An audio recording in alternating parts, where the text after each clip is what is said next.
Hey, what's going on? Sir Blackson97 here, back with another deck profile. Today we have the Phantom Knights Adventurer deck.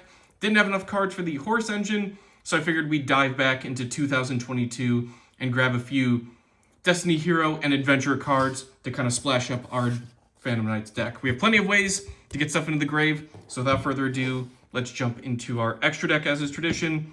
Starting off with 2 copies of Rusty Bardiche. Just needs 2 or more Dark Monsters. During the main phase, we can Foolish Burial a Phantom Knights monster to then set a Phantom Knights spell or trap directly from deck. Very nice. If a Dark Xyz monster is ever special summoned to a zone he points to, we can target and destroy a card on the field.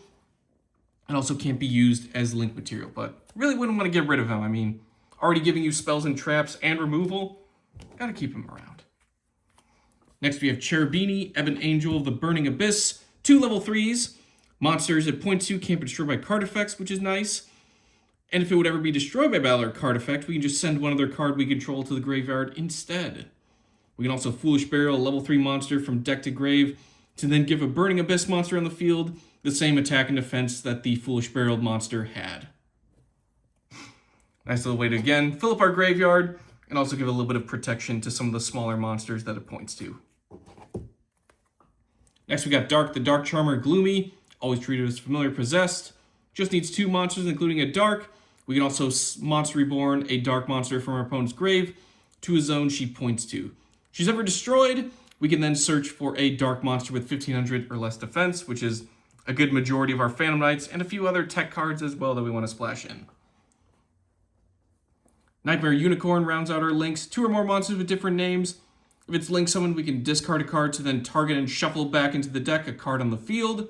If it was co-linked when it was activated, we get to draw a card. And during our draw phase, we get to draw additional cards for every different named co-linked Nightmare monster. So if we want to vary up our Nightmare engine, get a little bit of extra in the draw phase. Starting off with the Xyz, we have 2 Phantom Knights of Breaksword, 2 level 3s. Once per turn, we can detach material to then target and destroy a card we control and a card our opponent controls. And if this Xyz summoned card is destroyed, we can grab 2 Phantom Knights from the graveyard that have the same level, and then increase their levels by 1. This then locks us just into dark monsters in general, so we can still make stuff like Xyz and links, no problem. It's just only darks. What's nice is you can also blow up himself to proc that effect, so it comes in very handy.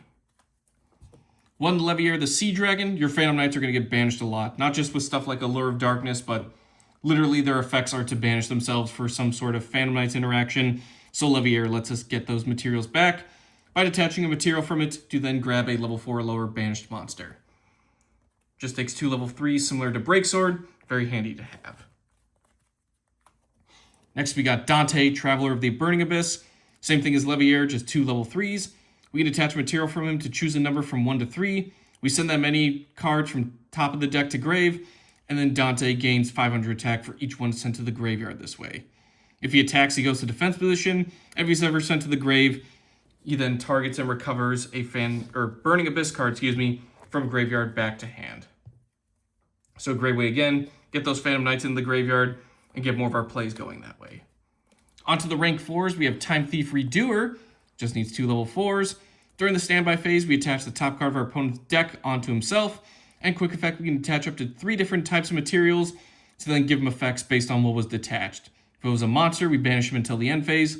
Spell, we draw a card. And trap, we place a face-up card our opponent controls onto the top of the deck. 1 copy of Raider's Knight, 2 level 4 dark monsters, always treated as both a Phantom Knights and Raid Raptor card. Always cool when you see a monster that's 2 archetypes in 1. We detach material from him to special summon from the extra deck a Phantom Knights, Raid Raptor, or Xyz Dragon Xyz monster that is 1 rank higher or lower than Raider's Knight. It is treated as an Xyz summon. Materials get transferred over it, but it gets destroyed during our opponent's next end phase. 1 Dark Rebellion Xyz Dragon, just for referencing the anime. 2 level 4s, we can detach 2 materials from it to target a face-up monster opponent controls. Basically becomes a Riryoku effect. That monster loses half its attack, and then Dark Rebellion gains whatever attack was lost. Optimal target with Raider's Knight is Arc Rebellion Xyz Dragon, 3 level 5s, or obviously Raider's Knight. Xyz summon card can't be destroyed by card effects, so you don't have to worry about that Raider's Knight explosion effect during our opponent's end phase. We attach material from this card. He gains attack equal to the total original attack of all other monsters on the field. If it has a Dark Xyz monster as material, we get to negate the effects of all other face-up monsters on the field as well, but only he gets to attack for the rest of the turn. Kind of makes sense. We're sucking up everyone's attack and then immediately just shutting down their effects too. Zombie Vampire, we have a couple level 8s we splashed in as well just to help out with sending stuff to the grave. Needs 2 or more level 8s. If we use a monster with a level that is owned by our opponent, so any sort of like Change of Heart or Snatch Steal effect, we can treat that stolen monster as a level 8.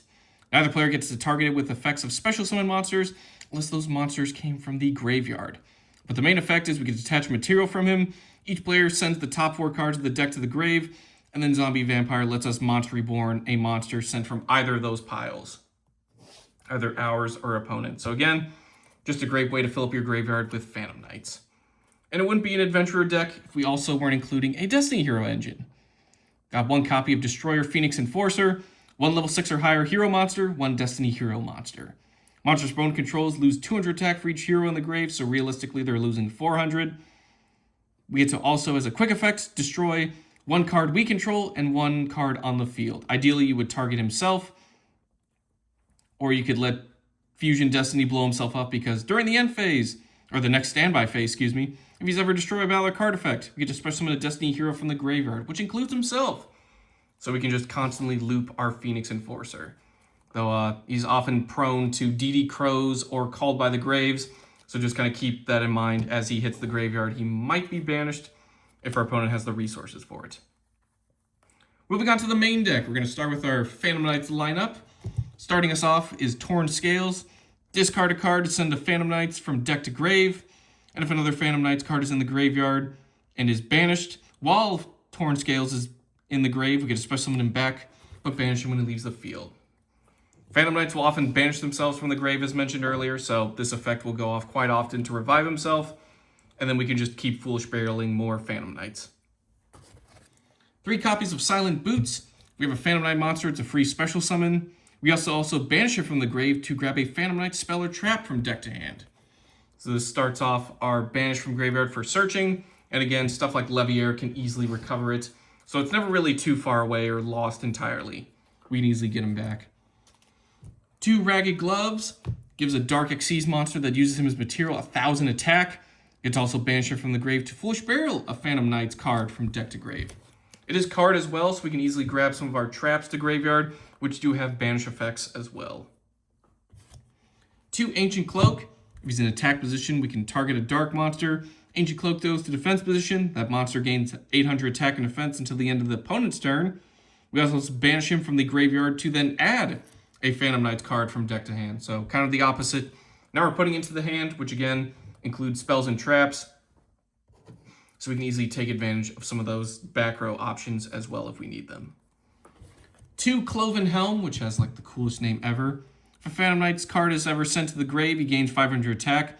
So a nice 2,000 boost if Zombie Vampire hits the top 4 milling correctly.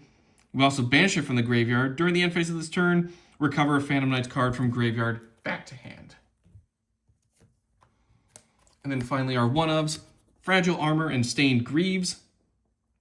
We'll start with Fragile Armor. If a face-up Phantom Knights we control is destroyed by Valor card effect, special summon themselves from the hand. We can also banish it from the grave to send a Phantom Knights card from hand to grave to then draw a card.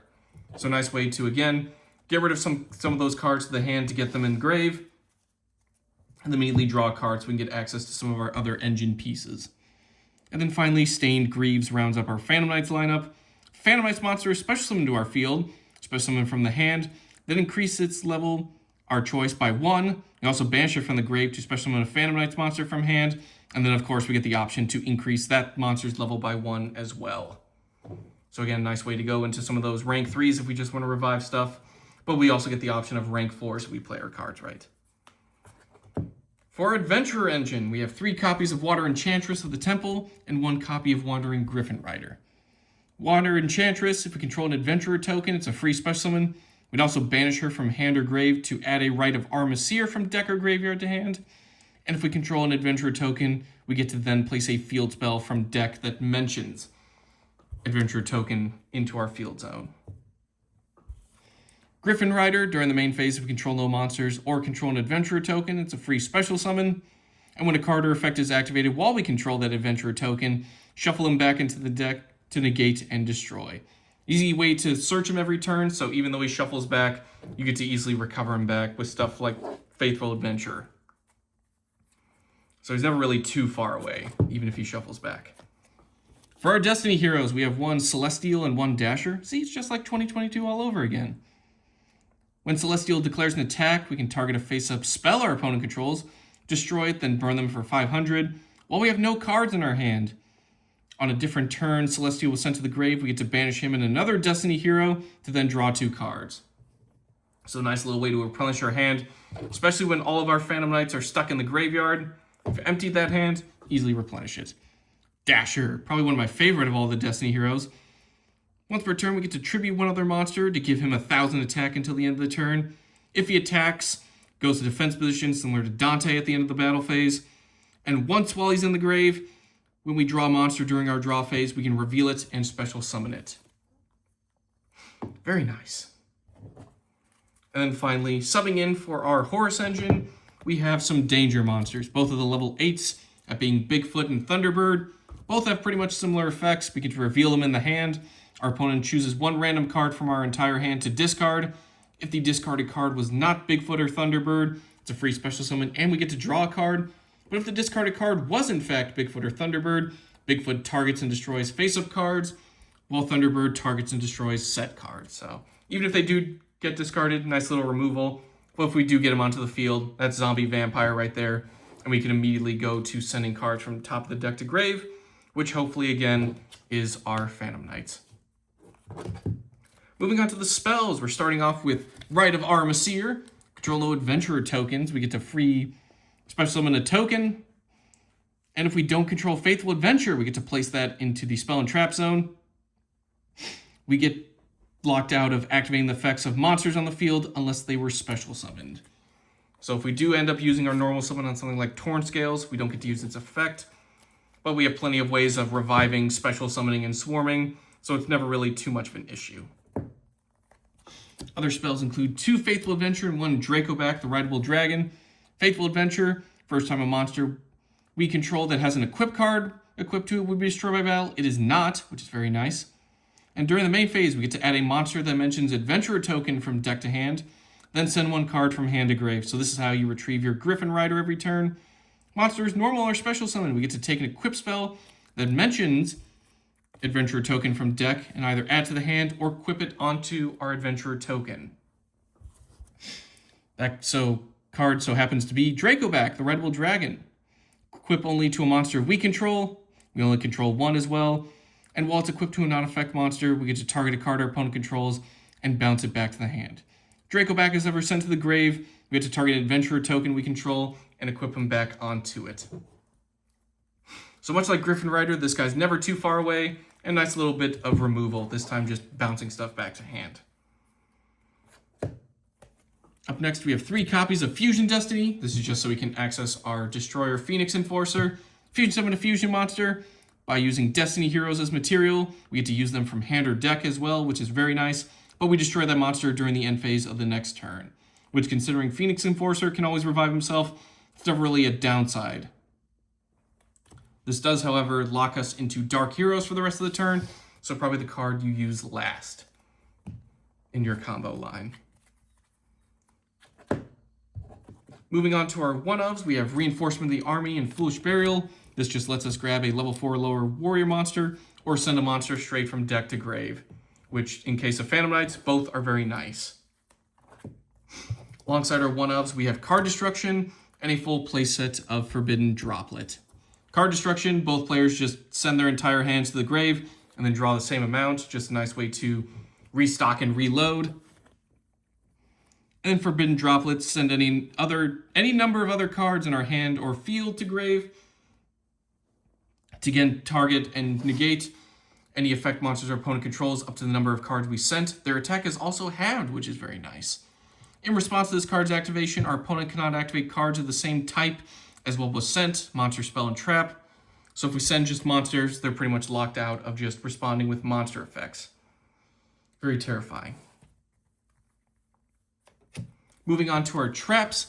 3 copies of Fogblade, activated by targeting effect monster on the field. That monster can't attack, its effects are negated, but also we can target it with attacks as well. If that monster ever leaves the field, Fogblades gets destroyed. What's also cool is we can banish it from the grave to then target and monster reborn a Phantom Knights from our graveyard, which is very nice. And then rounding us out is 1 Phantom Knights Wing and 1 Phantom Knights of Shade Brigadine, which again, much like Cloven Helm, is like the coolest name ever. We'll start with Wing, target a face-up monster on the field, give it 500 attack, and the first time it would be destroyed by battle or card effects this turn, it is not. So a nice way to protect stuff like our Rusty Bardiche or any of our big Xyz monsters. It also has the same effect to banish itself from the grave to then monster reborn a Phantom Knights from graveyard. Shade Brigadine special summons itself in defense position as a normal monster, level 4 Dark Warrior with 0 attack and 300 defense. It is not treated as a trap as well, which is cool. And if we have no traps in our grave, we can activate it the turn it was set, which is very nice. So just free level 4 that way if we start off with it. And then, of course, just go to our Phantom Knights place from there. Feel free to splash in any rank up magics as well. Much like the Horus engine, we're still working on getting a few more of those rank up magic launches, especially some of the Phantom Knights ones. So feel free to splash in those, but stuff like Raider's Knight comes in handy, and everyone else seems to be flying around from the graveyard and increasing levels, so never really too far away from any sort of rank 3 or 4 you might need. But in any case, that'll do it for today's deck profile. Thank you all for watching. We'll see you all next time.